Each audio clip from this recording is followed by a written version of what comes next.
Okay, here we go. Father, as we look to your word, I'm just going to ask, Lord, that you perform your word, God. You said that it would not return void, so that's my prayer over the holy written word of God this morning, Lord. And again, I would just ask, God, that you only have me say what you once said, no more, no less. God, that you would be glorified here today, and that our hearts, minds, and spirits would be touched in Jesus' name. And we all said, Amen. So the wheat harvest is in full swing all around us, and no exception up on our place. And so I was out on the combine this week, and boy, I'll tell you what, I was just flooded with awesome things of God. And here I am sitting in this big old green thrashing machine and watching the wheat come in, and things are coming into my mind like, that the Lord of the harvest, that the fields are white with harvest, but the laborers are few, and it's like I knew there was a message coming on, and I was like, Lord, what is it? What is it that you want me to talk about? What is it that you want to show me? And I believe that, it's kind of the trickle down effect. He usually starts working on me, and then I'm able to pass that on to you all. And sometimes it's like, are you sure, Lord? Do you really want to work me over on this one? Can't I just catch a break? And then I realize that no, it's not all about me, right? It's about all of us. It's the message that he has for us. So there I was on that combine, and I was saying, okay, Lord, this is some really beautiful things that are happening here. And on one of those nights, I went to dump the wheat into the grain trailer just as the sun was setting behind Mount Hood, and I was literally caught in the shadow of Mount Hood. And it was like, oh God, you are so good. You just keep showing yourself, and here of late, and through his creation. I mean, we could see it in the night sky, and here I was out there, in this moment of just pure awesomeness, seeing how God is moving. And just for the record, I don't know if this is a word, but for juniper flatians, that would be those people who live on Juniper Flat. The sun has now migrated south of Mount Hood. That means the days are getting significantly shorter. That means it's already August. Wow, how did that happen, huh? Yeah, August 2nd today, and it's like, man, things are just moving. It seemed like we got in such a rut early in the spring of just like, oh, nothing going on, and our lives were more or less put on hold, and now it seems like being put on hold is lasting longer than any of us would like. And you know what? And here it is. We're winding down the summer. I mean, it may not have felt like it temperature-wise this week, but uh, this is a little respite right here. So here I am in the wheat field, and I'm asking God to show me, what is it that you want me to say? What is it that you're showing me? And he takes me to John chapter 12. This is what popped right into my mind. It was this passage, and I'll read a little bit more. But he said, most assuredly I say to you, unless a grain of wheat falls into the ground and dies, it remains alone. But if it dies, it produces much grain. He who loves his life will lose it, and he who hates his life in this world will keep it for eternal life. And this passage in John chapter 12, this is that last week of Jesus's life. This is like the triumphal entry. And And in fact, and he's telling his disciples and those who were within earshot were listening to his teaching that, hey, this is what's going to happen. You know, that I'm going to die. I mean, he lays it out right here. Starting in verse 20, now there were certain Greeks among them who came up to worship at the feast. Then they came to Philip, who was from Bethsaida of Galilee, and asked him, saying, Sir, we wish to see Jesus. Philip came and told Andrew, and in turn Andrew and Philip told Jesus, and Jesus answered them, saying, and this is where he said that part that I just read, unless the grain of wheat falls to the ground and dies, it remains alone, but if it dies, it produces much grain. He who loves his life will lose it, and he who hates his life in this world will keep it for eternal life. If anyone serves me, let him follow me, and where I am, there my servant will be also. If anyone serves me, him my Father will honor. Now, my soul is troubled, and what shall I say? Father, save me from this hour? But for this purpose I came to this hour. Father, glorify your name. Then a voice came from heaven saying, I have both glorified it and will glorify it again. Therefore the people who stood by heard it and said that it had thundered. Others said, an angel has spoken to him. And Jesus answered and said to them, this voice did not come because of me, but for your sake. Now is the judgment of this world. Now the ruler of this world will be cast out. And if I am lifted up from the earth, will draw all peoples to myself. This he said, signifying what death he would die.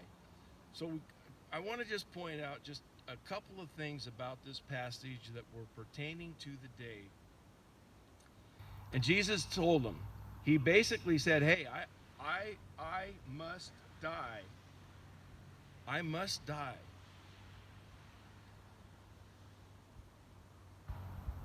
Because if he dies, he likened himself to that grain of wheat. If he dies, then it will bear much fruit. And so he was preparing them that this is what's going to happen, and this is going to be the results of it. Second observation that I want to make out of that whole passage is that God is in control. I mean, obviously, he spoke to him out of the heavens in that spot, but he was in complete control of that whole scene that was about ready to unfold there on that Easter week. You know, this triumphal entry was about ready to happen, and we know the whole story that, you know, Jesus, he suffered for us. He was mocked, he was spit upon, he shed his blood, he was crucified on the cross, rose again on the third day with resurrection power. All of that, I'm telling you, God knew. This was something that was intentional. It had to happen so we could be in right relationship with our Heavenly Father. We had to accept that and receive that. So God, being in control, he knew that when his son went to that cross, died and rose again, that death and sin was going to be defeated once and for all. So it didn't catch God by surprise. He knew it. He was in control, and we can get that out of this passage. The third thing that I just want to touch on is that the very salvation message is there. Jesus' whole purpose in doing what he did was for our salvation, so we could be saved, so we can be in right relationship with our Heavenly Father. Jesus offering himself to save us.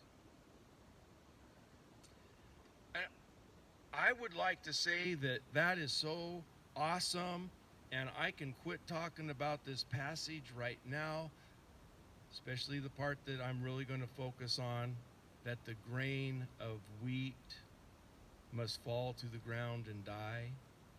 Because, you know, when we think about it in terms of Jesus doing that for us, all right, that's pretty awesome. But now if we just turn the tables just a little bit and we put ourselves in that position of the grain of wheat, ooh, ouch, not quite so appealing when maybe God would be telling us that we might need to die to ourselves. Okay, Pastor, you could have gone all morning without saying that. Is anybody going to toot their horn?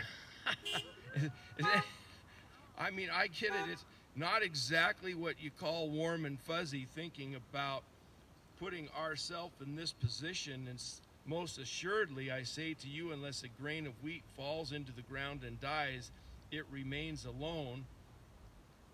But if it dies, it produces much grain.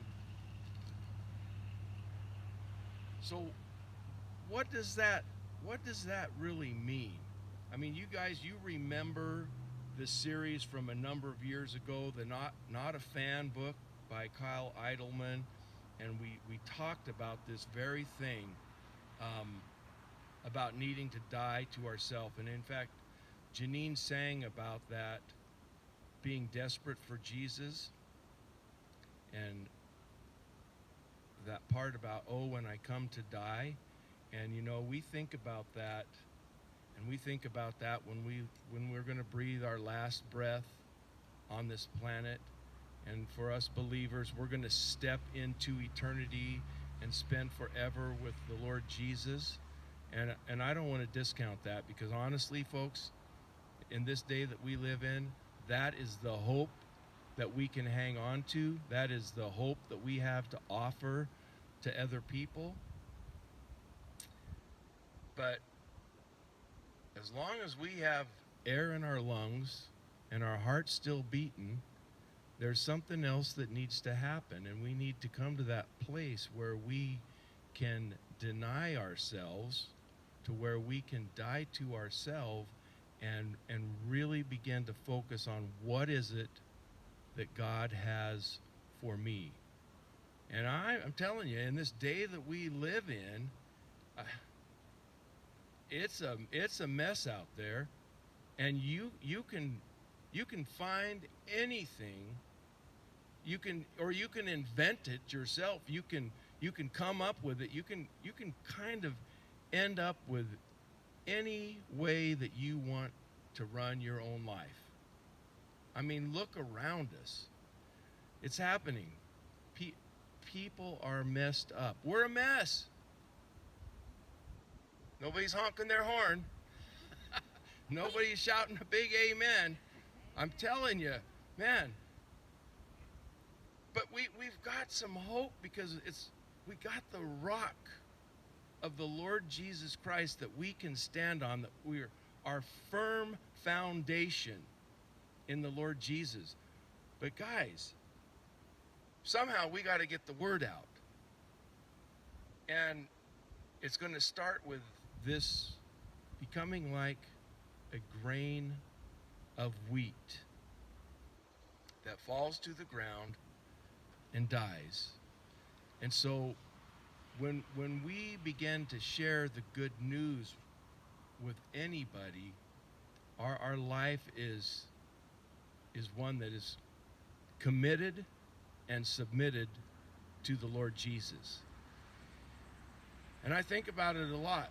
And if we had the whole world that was committed and submitted to the Lord Jesus, man, I'm telling you, the mainstream news media would have to change their ways, because there would be a lot of good news out there and not all the horrific stuff that we're hearing about right now. So what's it mean to fall to the ground as a grain of wheat, as a seed of wheat and die. Well, got a little. Did anybody notice the flower arrangement that I made?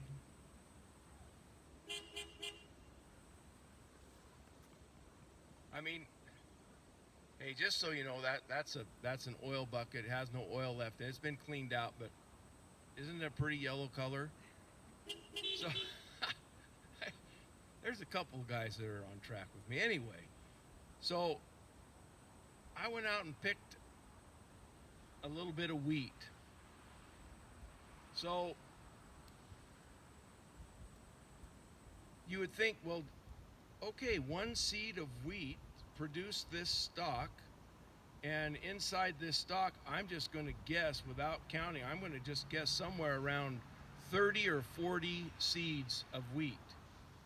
Well, I'm telling you, it even gets better, because the one seed that was planted last fall, it produced anywhere from 3 to 7. I found a few plants that had 12 stalks coming up. Those are just for anybody who's into agronomics. No, not agronomy. Those are called tillers. And so that seed, it fell to the ground last fall, and it died. I mean, I've said this before. It ain't going to grow when it's sitting in the back of the truck, or it's not going to grow when it's sitting in the grain drill. You got to get it into the ground, and it has to be placed at a certain depth. It wants to be in moisture, and then things start to happen. That seed is a dead seed, kind of, but inside of it is all this potential of life. There's certain parts of the seed. There's an outer coating. There's a piece that's called the embryo, where the sprout takes place. And when it's got to have moisture. It's got to have water, just like we need the living water to sprout and grow. Okay, so then that seed begins to sprout, and the part that actually dies it's called the endosperm of the wheat seed. And it's the part that nourishes and gives life to that new little seedling. And then it grows, and I can just show you that seed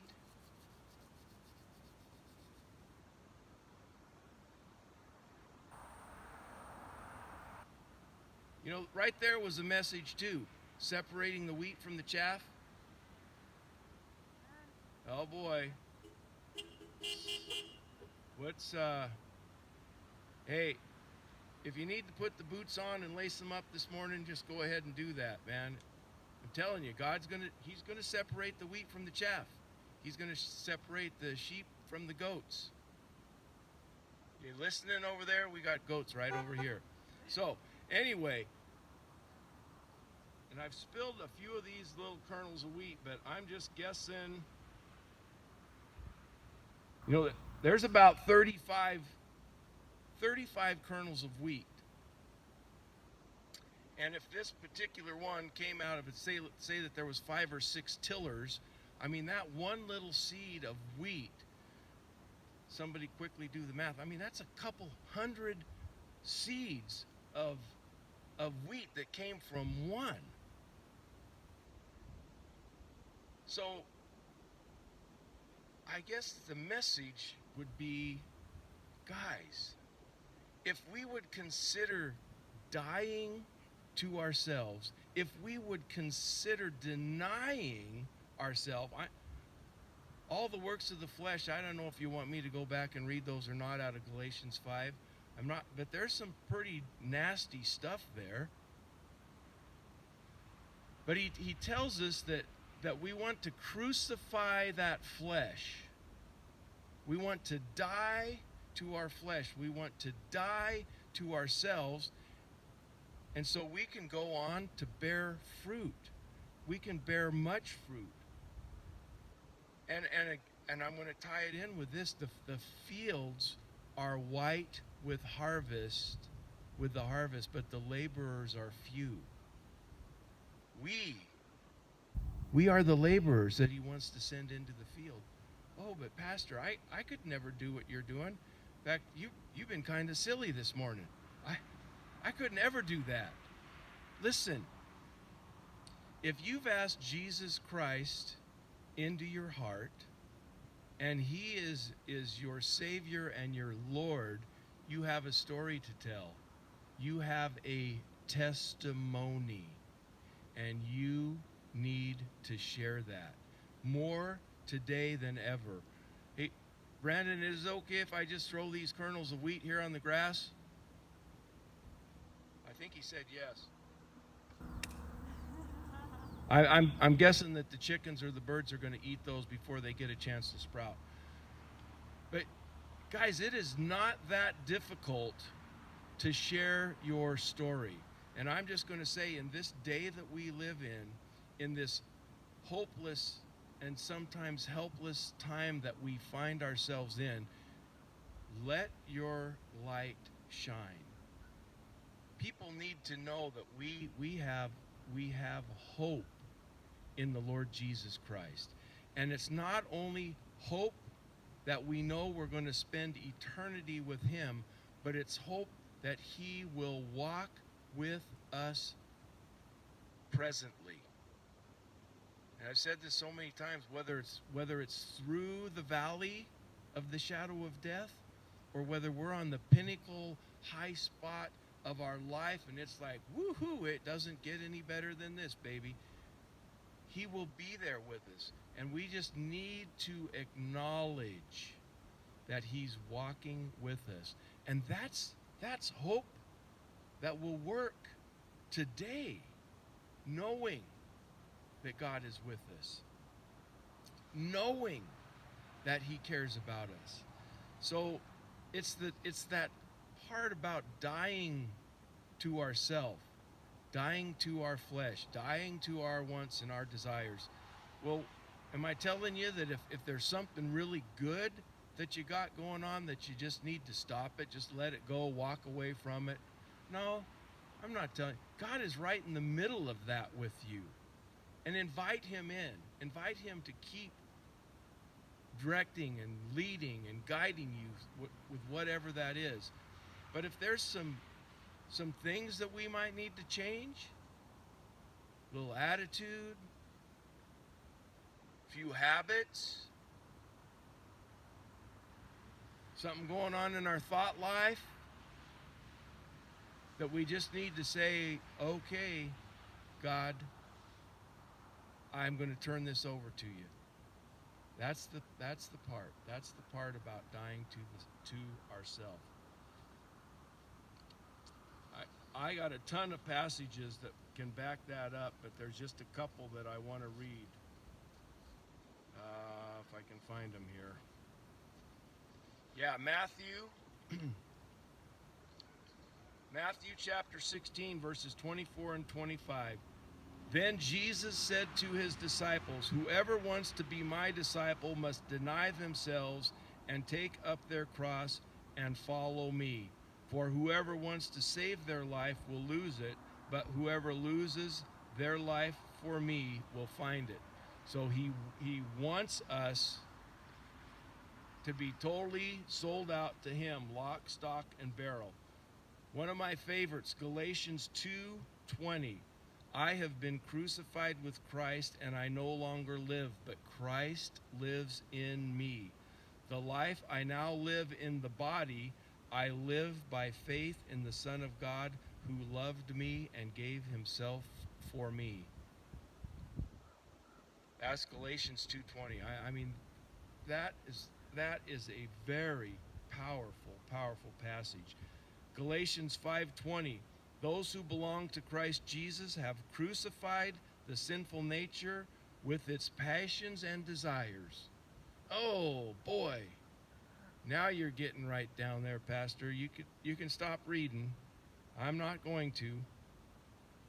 Philippians 3:8.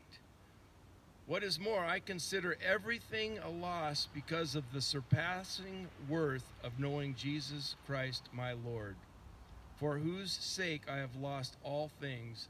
I consider them garbage that I may gain Christ. It becomes pretty clear that he wants every part of our being.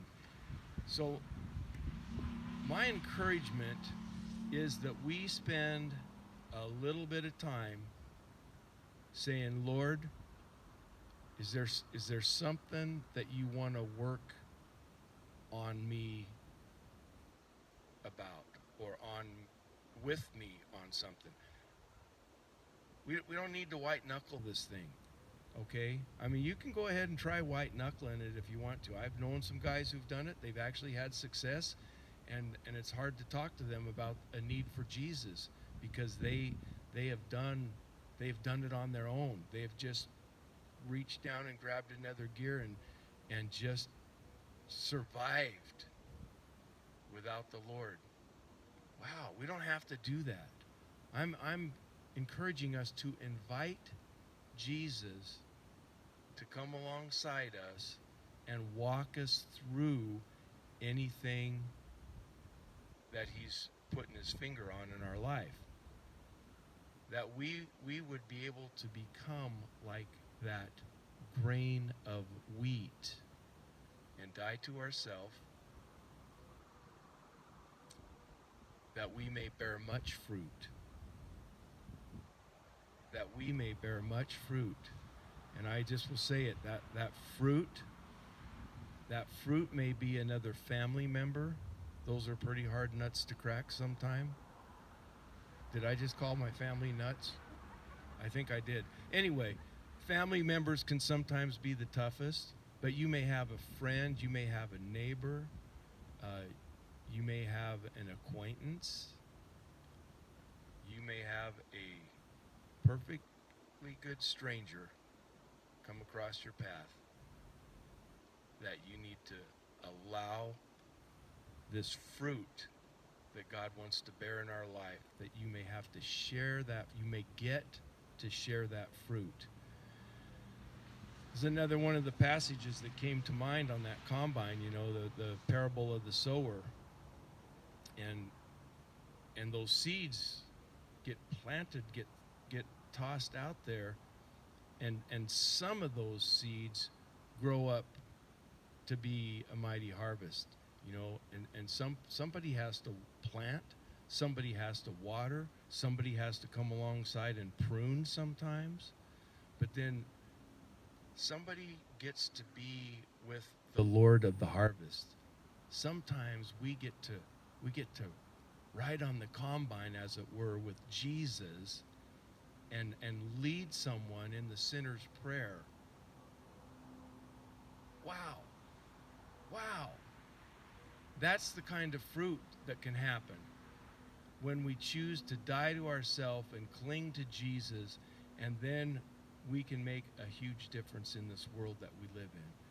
So, a couple of things. I'm ready to close, and so Janine, I'm going to ask you to come back, but I've got some stalks of wheat, and before we leave, I'm going to let everybody have one of those heads of wheat, so you can thrash that out, and you can just kind of get the perspective of what the Lord of the harvest is doing, and what happens when a seed falls to the ground and dies. And then I'm going to offer it to everybody out there in Video Land. So, Post Office Box 157, Maupin, Oregon 97037. That's the address of the Maupin Community Church. And if I sound like a televangelist, this is just crazy. But for a small donation, you too can have a head of wheat. No, I said it out loud, and now it's on tape. Anyway,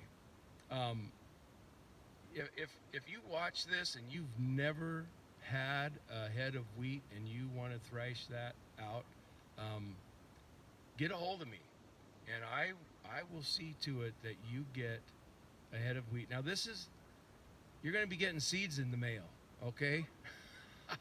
But this is all straight stuff right here out of North Central Oregon, not coming across in any international borders or nothing.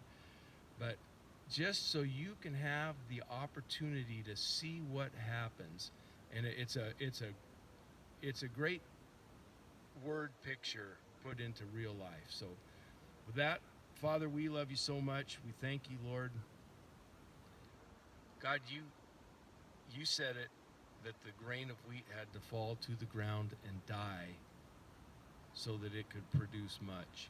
So Lord, I'm going to ask in Jesus' name that you gently, carefully, boldly help us deny ourselves and die to ourselves so that we can live fully to you. It's in Jesus' name that I pray, and we all said, amen.